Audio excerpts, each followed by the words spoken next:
Makfi, tayyormisan? Ha, tayyorman.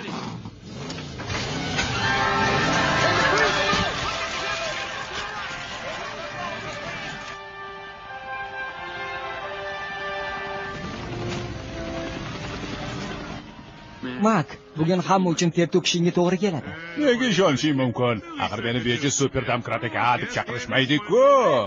Rostdanmi? Yo'q, hazillashdim.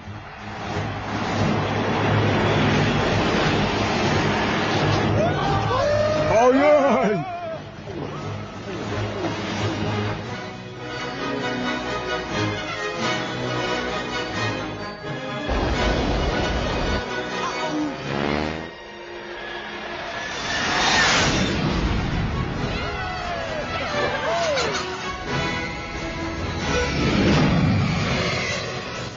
Kamera tayyor. 10 soniyadan keyin boshlaymiz.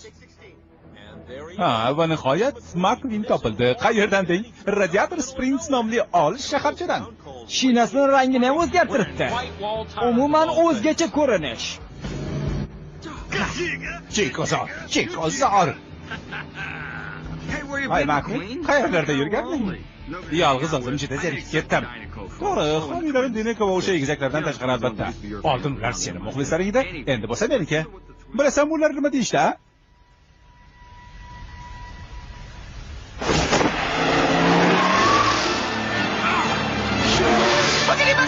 Boshqa Makvin.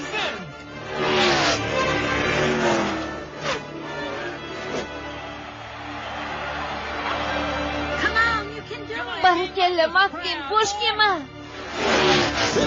Yana 50 ta aylana qoldi. Hozircha King hammadan oldinda ketmoqda. Makvin unga yetib olyapti. Burilishda o'tib ketmoqchi, ammo Chiko uni yo'lini to'sdi. Barakalla. Chiko unga tinchlik bermayapti. Makvin yana ortda qolib ketdi. Endi yana raqiblarni quvishga to'g'ri keladi.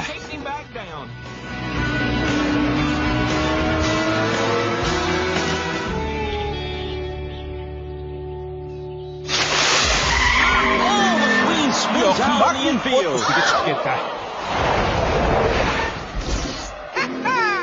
Endi bor yo'q bittagina King qoldi. Makvin trakdan chiqib ketdi. O'g'lim, ahvoling qalay? Bilmadim, Mak, hayronman. Men o'zimni g'alati his qilyapman. Men bu yerga azaga kelganim yo'q. Dok, do'stlarim shu yerdamisiz? Texniklaring yo'qligini bilardim, ammo bu qadar tang ahvoldaligini tasavvur ham qilmagandim. Aytmayman degandingiz-ku. Boshqa choram qolmadi. Metr xayrlasha olmagan ekan. Hojat! Endi ko'nglim joyiga tushdi. Yaxshi, agar ular ortidan xuddi yo'lni tekislagandek motorini g'ildiragingga olib yursang, oxir oqibatda bir uyum temir tersakka aylanasan. Shuning uchun bor mahoratingni ishga sol, bo'la qol. Diqqat, hamma tayyor tursin. Gvido, Luigi raqiblar professionallar. Shuning uchun juda tez ishlashimiz kerak.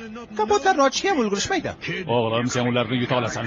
Masofani bir maromda hayajonlanmasdan bosib o'taver.